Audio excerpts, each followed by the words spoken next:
వారాహి నవరాత్రుల సందర్భంగా అష్టైశ్వర్యాల కొరకై అత్యంత శక్తివంతమైన శ్రీ వారాహి పాశుపత హోమం సంప్రదించండి.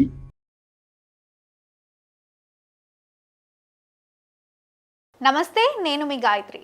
ప్రస్తుతం మనతో పాటు ఉన్నారు ప్రముఖ ఆధ్యాత్మికవేత్త, జ్యోతిష పండితులు ముల్లపూడి సత్యనారాయణ గారు. గురుగారితో మాట్లాడదాం. నమస్కారం గురుగారు. నమస్కారం మా గాయత్రి. గురుగారు, చాలా రోజుల తర్వాత వచ్చారు, చాలా సంతోషం. సో ఇప్పుడు ఏంటి అంటే క్వశ్చన్, మ్యారేజ్ అవ్వక చాలా మంది చాలా రకాల ఇబ్బందుల్ని ఫేస్ చేస్తూ ఉన్నారు. వాళ్ళతో పాటు వాళ్ళ పేరెంట్స్ కూడా ఎన్నో ఇబ్బందుల్ని ఫేస్ చేస్తూ ఉన్నారు. మళ్ళీ మ్యారేజ్ అవ్వట్లేదు అని, లేదా ఏజ్ వచ్చినా కూడా మంచి సంబంధాలు రావట్లేదు అని, ఇలాంటి వాళ్ళ కోసం క్షేత్రం లేదా ఏదైనా మంత్రం తెలియజేస్తారా? తప్పకుండా చెప్దామమ్మా. అయితే నువ్వు అడిగిన ప్రశ్న చాలా టిపికల్ క్వశ్చన్. అది చాలా ఈజీ క్వశ్చన్లా కనబడుతుంది. దానిలో నిజం చెప్పాలా, అబద్ధం చెప్పాలా? రెండో చెప్పండి. రెండో చెప్తాను. గుడ్. నిజమే చెప్పండి. నిజం చెప్దాము. అబద్ధం కూడా ఎలాగ అయితే చేస్తున్నారో అది నిజాన్ని అంగీకరించలేరు జనం. ఇప్పుడు చెప్తాను చూడండి. ఒకప్పుడు కాలంలో నువ్వు అన్నట్టు మ్యారేజ్లు చేసేవారు. ఇప్పుడు డేటింగ్ వచ్చింది, సినిమా యాక్టర్లు వచ్చిన తర్వాత. లివింగ్ ఇన్ రిలేషన్స్ వచ్చింది, తర్వాత కో లివింగ్ వచ్చింది. ఇంకెవరు చేసుకుంటారమ్మా పెళ్ళిళ్ళు? ఆ తర్వాత కొంత అయిపోయిన తర్వాత ఏమంటున్నారు, ఈ పెళ్ళిళ్ళు మగాళ్ళు వాడికి జీతం, మాకు 2 లక్షల జీతం, వాడికి 2 లక్షల జీతం. ఎకనామిక్ డెమోక్రసీ, ఎకనామిక్ ఫ్రీడమ్ వచ్చేసింది, మాకు స్వేచ్ఛ వచ్చేసింది, ఆర్థిక స్వేచ్ఛ. అటువంటిప్పుడు ఇంకా వాడు చెప్పిన మాట మేమెందుకు వినాలి, వాడు తిట్లు ఇవన్నీ శాపనార్థాలు మాకెందుకు అని ఆడవాళ్ళలో విసుగు వచ్చేసింది. దీని అంతటికీ కారణం మగాడు, ఆడది కాదు. తర్వాత రెండవది, ఒక పక్క ఇలా ఉంటే కొంతమంది లేటుగా పెళ్ళిళ్ళు అవ్వకపోవడానికి కారకులు ఎవరా అంటే పేరెంట్సే. విడాకులకు కూడా కారణం పేరెంట్సే. ఎవ్వడం వీళ్ళంతా ఎందుకు ఇంటర్ఫియర్ అవుతారు? పెళ్ళైన తర్వాత ఆ పెళ్లి కూతురు పెళ్లి కొడుకు ఎలా పడుతున్నారో, కింద పడుతున్నారో, పైన పడుతున్నారో వాళ్ళకి వదిలేయాలా? వాళ్ళు కొట్టుకుంటుంటే తిట్టుకుంటుంటే వదిలేసి వచ్చాయి, భర్తను వదిలేసి వచ్చాయి అని చెప్పేటువంటి తల్లిదండ్రులు బోల్డ్ మంది ఉన్నారు. ఏం పెళ్లి చేసింది మీరు తీసుకొచ్చేయడానికా? అసలు వాళ్ళు ఎంత అంటే ప్రతి ఒక్కళ్ళ గొడవకి మీరు తీసుకొచ్చేయమని, చిన్న గొడవకు కూడా తీసుకొచ్చేయమని చెప్పి రెచ్చగొట్టచ్చా? దానివల్ల పర్సంటేజ్ ఎక్కువైపోయింది. కొంతమంది పెళ్ళిళ్ళు చేయలేక వృద్ధులైపోయినటువంటి తల్లిదండ్రులు పిల్లలకి పెళ్ళిళ్ళు చేస్తే వీళ్ళు వెళ్ళిపోతారు కాబట్టి, ఎలాగో పెళ్లి చేసినా 1 సంవత్సరం తర్వాత డైవర్స్ అని మళ్ళీ వచ్చేస్తుంది, ఎందుకు వచ్చిన గొడవ అని పెళ్ళిళ్ళు చేయడం లేట్ చేసేస్తున్నారు. అసలు వాళ్ళే కుదరనివ్వట్లేదు సంబంధాలు. Do you know that? మరి ఇది ఎప్పుడో కాలం నుంచి ఉంది. మళ్ళీ వీళ్ళకి 20 కోట్ల రూపాయలు ఇది కావాలా కట్నాలు, మాకు 20 కోట్లు ఉంది, పెళ్ళికొడుక్కి 40 కోట్లు కావాలా అని ఉంది. పెళ్ళికొడుక్కి 40 కోట్లు ఉండాలి అంటే ఆ సంబంధం కుదరలేదు కాబట్టి అమాయకులైన జ్యోతిష్కుల మీద, పంతుల మీద వేసేస్తారు. వాళ్ళకి ఏమండి మాకు ఈ పంతులు గారు జాతకాలు సరిపోలేదన్నారండి, ఈ యొక్క జాతకాలు బాగాలేదన్నారు, సరిపోలేదన్నారంటారు. ఊరికనే వీళ్ళకి కావాల్సినంత కట్నం రాకపోతే పంతుల మీద తోసేస్తారు. మంచి సంబంధం రాలేదనేసి ఆ పంతులు గారు కలవలేదన్నారండి, షష్టాష్టకం అన్నారు, పెళ్లి చేసుకుంటే కలవలేదన్నారండి, విడిపోతారంట అని చెప్తారు. ఎందువల్ల 40 కోట్ల కట్నం ఇచ్చేవాడు రాలేదు కాబట్టి. ఈ విధంగా ఉన్నప్పుడు ఈ యొక్క డిప్లొమసీ ప్లే చేసేటటువంటి పేరెంట్స్ ఉన్నప్పుడు ఎలా పెళ్ళిళ్ళు అవుతాయి చెప్పు? ఇకపోతే అమ్మాయిల దగ్గరకు వద్దాం. అమ్మాయిలు అబ్బాయిలు వీడు మామూలు పూర్వాళ్ళు మామూలు మా మధ్యతరగతి అమ్మాయిలను చేసుకుంటే కాపురాలు చేయరా? స్టూపిడ్ ఫెలోస్ వీళ్ళంతా ఎవరికి కావాలా? వీడికేమో జీతం 1 లక్షన్నర, ఆ అమ్మాయికేమో 3 లక్షల అమ్మాయిని చేసుకుంటాడు. వీడిదేమో చిన్న చదువు, ఆ అమ్మాయి ఇంకా ఎక్కువ చదవాలా? అటువంటిప్పుడు ఈగో ప్రాబ్లమ్స్ రావా? అసలు అవతల వాళ్ళ మీద ఏంటి ఆధారపడేది? అవతల వాళ్ళ మీద ఆధారపడేటటువంటి ఈ యొక్క స్ట్రాటజీ ఎప్పుడైతే ఉందో పెళ్ళిళ్ళు నిలబడవు. సరే, ఎనీహౌ కారణాలు ఏవైనా ఎప్పుడైతే ఈ పెళ్ళిళ్ళు లేట్ అవుతున్నాయో, పెళ్ళిళ్ళు అవడం లేదో, దీని అంతటికీ ఒక పరిష్కారం ఉందమ్మా. ఇది దేనివల్ల అంటే కుజదోషము. కుజుడు 1, 2, 4, 7, 8, 12 ఏళ్లలో సంచరిస్తున్నప్పుడు కుజదోషం వచ్చేస్తుంది. ఈ స్థానంలో ఉంటే మేషరాశి, వృశ్చిక రాశి, సింహరాశికి కొంచెం ఎగ్జంప్షన్స్ ఉంటాయి. ఇంకా మిగతా గ్రహాల యొక్క దృష్టి, ఆ పొజిషన్స్ని బట్టి పాపగ్రహాలతో కలిసిరా ఇలాంటివన్నీ కూడా చూడాలి. ఆ గురుడో లేకపోతే ఆ శుక్రుడో, మగాళ్ళకేమో కలత్రకారకుడు గురుడు, ఆడవాళ్ళకి కలత్రకారకుడు శుక్రుడు, ఇలాంటి కాంబినేషన్స్ అన్నీ ఉంటాయి. కేవలం గురుడు 4వ ఇంట్లో క్యాలిక్యులేషన్స్ మన వీడియో చూసి ప్రతి ఒక్కళ్ళు నాకు కుజుడు 4వ ఇంట్లో ఉన్నాడండి, పెళ్ళి అవ్వదని వీళ్ళే డెసిషన్స్ తీసేసుకుంటున్నారు. ఇట్లాంటివి చేయకూడదు. దీనికి చక్కటి గురువు యొక్క దృష్టితో, గురువు యొక్క అనుగ్రహం కనుక, జగద్గురువుల యొక్క అనుగ్రహం కనుక ఉన్నట్లయితే తప్పకుండా వీళ్ళకి మ్యారేజ్ జరుగుతుంది. అయితే ఈ కుజ దోషాలు, ఈ దోషాలు పోవడానికి కారణం ఇది ఏం చేయాలి అంటే ఓం శరవణ భవ అనేటటువంటి మంత్రాన్ని సింపుల్ మంత్రం చేసుకుంటే చాలు. వీళ్ళకి సింపుల్ మంత్రం వేస్తే సరిపోదు.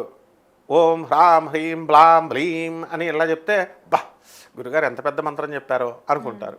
మళ్ళీ ఒకడు అడుగుతాడు నన్ను, గురుగారు మంత్రం చెప్తే నా పక్కకు వచ్చేసి కూర్చోవాలండి, అమ్మవారు వచ్చి నాతో పక్కన కూర్చొని మాట్లాడాలి, ఇలాంటి హాల్యూసినేషన్స్లో ఉన్నారు వీళ్ళంతా. సో ఇవన్నీ ఉండవు. కుజదోషం వల్ల ఈ వివాహ సమస్యలు వస్తున్నటువంటి వాళ్ళు మనము పళని సుబ్రహ్మణ్యేశ్వర స్వామి వారి దేవాలయాన్ని సందర్శించుకోవాలమ్మా. బాలసుబ్రహ్మణ్యేశ్వర స్వామి వారిని పూజ చేసుకోవాలి. ఎక్కడుంది క్షేత్రం? తమిళనాడులో పళనిలో సుప్రసిద్ధమైనటువంటి క్షేత్రం అది. కుమారస్వాముల వారు సాక్షాత్తు పరమశివుడికి కొడుకు అయినా సరే జ్ఞానంలో శివుడికే గురువు ఆయన. మామూలుగా ఎల్కేజీకి పిల్లల్ని జాయిన్ చేసిన తర్వాత క్లాస్కి వెళ్ళొచ్చిన తర్వాత మధ్యాహ్నం వచ్చిన తర్వాత తండ్రి తొడ మీద కూర్చోబెట్టుకొని ఒళ్ళో కూర్చోబెట్టుకొని తల్లిదండ్రులే పాఠాలు ఏం చెప్పారా మాస్టర్లు అని అడిగితే వీళ్ళు చెప్తారు కదా. ఆ విధంగా సుబ్రహ్మణ్యేశ్వర స్వామిని కూడా పార్వతీదేవే ట్రైనింగ్ ఇస్తుంది, గురువు ఎవరో తన తల్లే.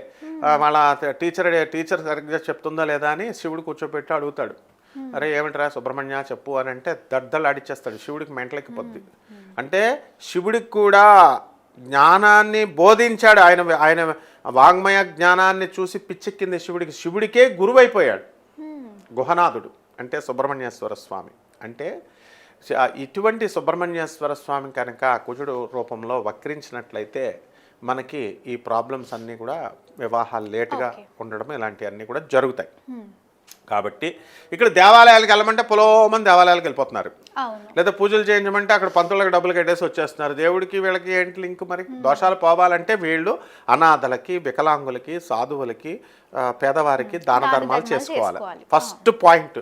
వాళ్ళకి చిన్నప్పటి నుంచి చూసినటువంటి తల్లిదండ్రులకి తిండి పెట్టాలి. అట్లీస్ట్ టీచర్స్కి బట్టలు పెట్టాలి. సంవత్సరానికి ఒకసారి ఒక టీచర్కి బట్టలు పెడితే గురువులు అంటే ఈ కాషాయ బట్టలు వేసిన వాళ్ళు, ప్రవచనాలు చెప్పేవాళ్ళు వీళ్ళ కాదు, స్కూల్ టీచర్స్.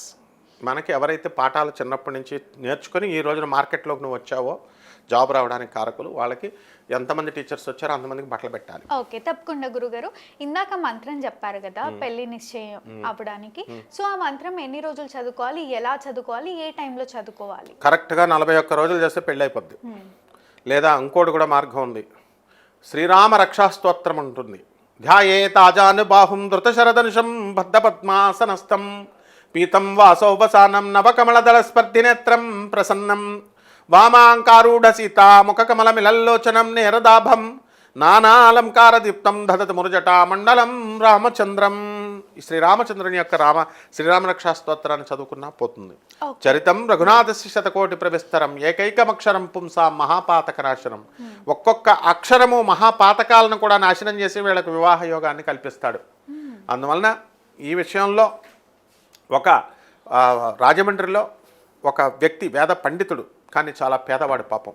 అటువంటి వాడు మా గురువుగారు అయినటువంటి పురాణ పండిత రాధాకృష్ణమూర్తి గారి దగ్గరికి వస్తే మా గురువుగారు కోటి ప్రచురణ ఉద్యమం రామరక్షాస్తోత్ర పంపిణీ చేసేవారు. పుస్తకాలు ఫ్రీగా ఇచ్చేవాళ్ళం అందరికీ, నేను దగ్గరుండి చేసేవాళ్ళం.